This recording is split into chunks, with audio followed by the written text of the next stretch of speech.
state, local educational policy sets up a compulsory learning experience between the ages of 6 and 16.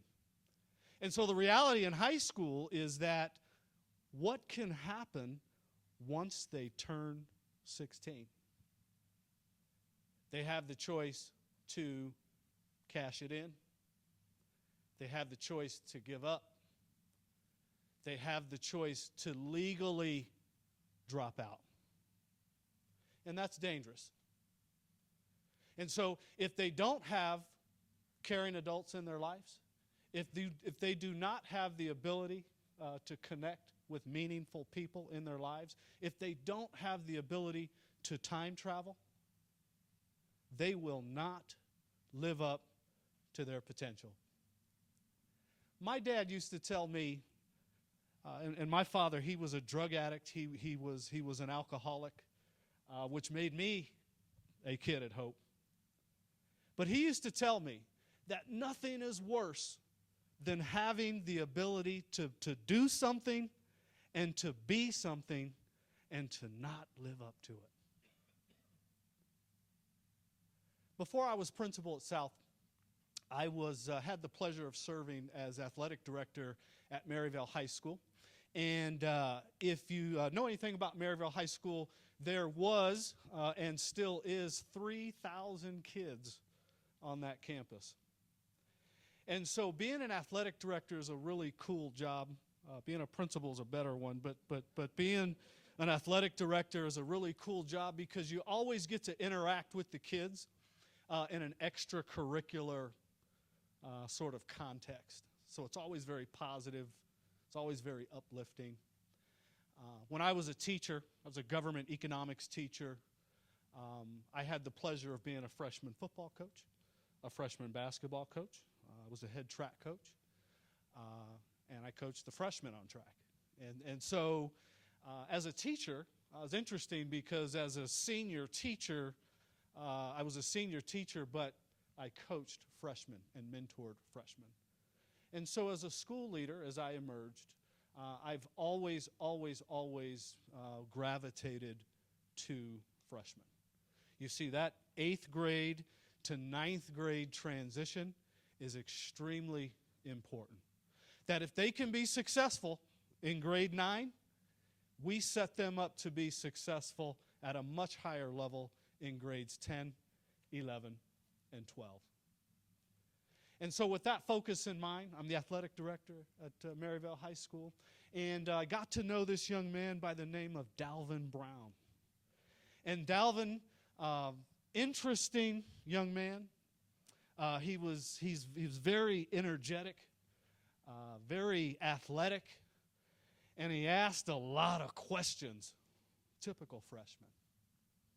And so got to know Dalvin over the first quarter, and on this particular day, it was a Thursday, I'll never forget this. And so what happens at Maryvale is that with 3,000 kids on the campus, between classes, there's this large breezeway, and between classes, as you can visualize, you're like sardines trying to get to where you need to go.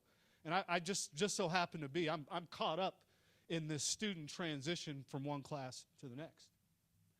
As I'm walking to this meeting, I don't remember where I was going, but I was walking, and we're between classes, and we're jam-packed in there. And I hear behind me, Mr. Guliford, Mr. Guliford. And I turn around, and I see somebody jumping. You know, Dalvin, he wasn't the tallest guy in the world. So as I turn around and look, Dalvin jumped, and we made eye contact, right? And so I'm thinking, I'm just going to get to where I want to go. I'll catch up with Dalvin later. But in the back of my mind, I says to myself, I'm going to wait to hear what this young man has to say. And so I stopped, and he's still kind of getting through people and trying to, connect with me. And when he finally catches up with me, he's out of breath. Mr. Guliford, I thank you for stopping. He says, I just wanted to let you know I've been thinking about it the last couple days, and I wanted to let you know that I want to be just like you. I says, okay, Dalvin. Let's get together tomorrow. And I will talk you through how you can get to be just like me. He says, okay. He walks away. He's real excited. So Friday comes. Dalvin is not at school. I said, okay, I'll catch up with him on Monday. Monday comes. Dalvin's not at school. Tuesday comes. Dalvin's not at school. Wednesday comes. Where is Dalvin? He was not at school. Thursday comes around. Get out of my truck. Walk into the building. Walk out of the building for morning duty. And my principal, Manuel Silvas, at the time, we were both kind of walking out together, and we saw what we found out pretty quick was Dalvin's dad. And Dalvin's dad was furious. He was yelling at us. He was screaming at us.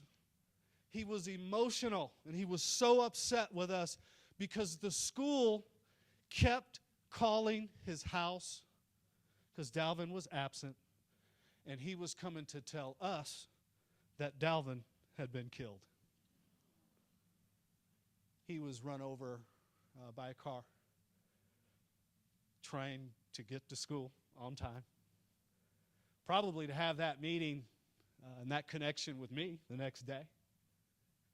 And so I share that experience with Dalvin.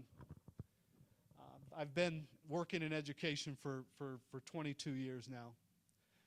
Dalvin represents one of 13 students that I've lost in my educational career. And I'm sure that as many of you process that, you've lost a few, just as many, if not more. So you don't forget. We never forget. And for Dalvin, that serves as a tremendous power within me to create at South Mountain an unbelievable and awesome place for kids. At South, we have trained. This is our third year in implementation, if you will. And I shouldn't say implementation because it's not an initiative. It's not this program, right? But we're 3 years into it. We have trained 100% of our staff and our teachers in the Kids at Hope framework and mindset. And we embed the Module 1 training within our new teacher onboarding experience with our new teachers and new staff that come in every single year.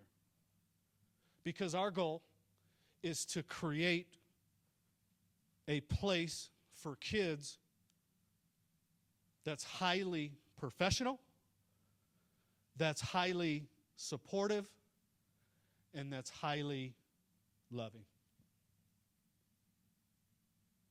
Next school year, we transition to the academies at South, where we will transition to 4 college prep and career readiness academies. We will have a science and technology academy. We'll have a public and social services academy. We'll have an aerospace and engineering academy. We will also have a media arts and design academy, where all of our teachers and all of our students will self-select into one of those 4 academies. And so within the academy's framework, we have a class that all freshmen have to take.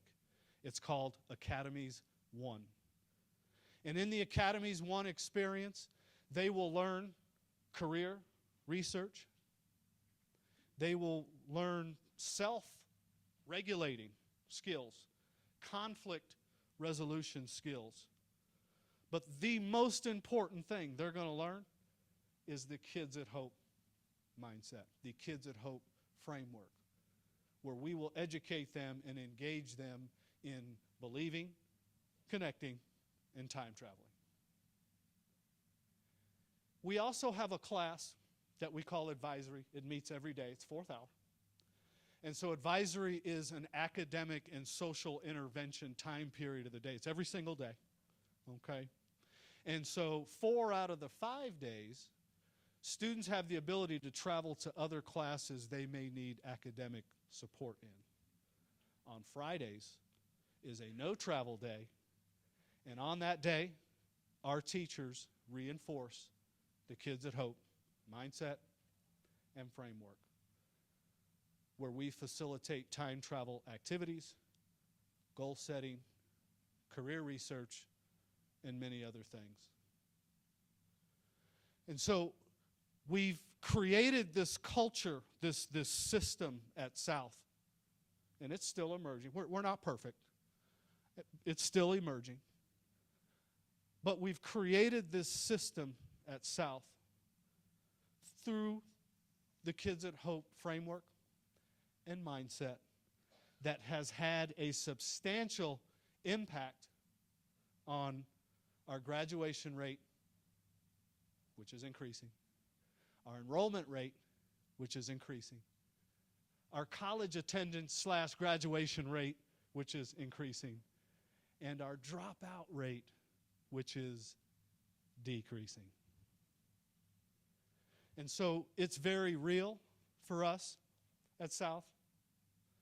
I'll share a quick another vignette about a young lady named Alira Underwood.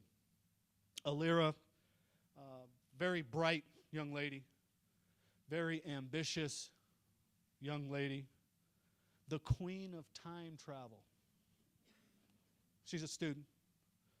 And I can't share the whole experience, but at the end of the day, Alira graduated last year from South Mountain, not only with her high school diploma, but with her associate arts degree from Rio Salado Community College. And so now she is attending USC as a junior with only a year remaining. And so I share her as an example because when kids are supported, when they have meaningful connections with adults, when they have the appropriate goals, when we've supported kids in terms of the right pathways for success, all avenues that we accomplish through Kids at Hope. And so at South, we're working very hard to continue to change the culture. We call it CTC, change the culture. And we're always mindful of that in an effort to make South the best place for kids. And so, moving forward, regardless of where you are at in your journey with Kids at Hope, believe that you can do it. Time travel to a destination in your future for your vision in terms of how you would like or see your organizational culture to be. Connect with the right people that are going to help you get there. Our team at South is just a phone call away or an email away. Your juvenile probation officers, your juvenile correctional officers, your recreation city staff, your coaches, your educators, and you were born to make a difference. Thank you.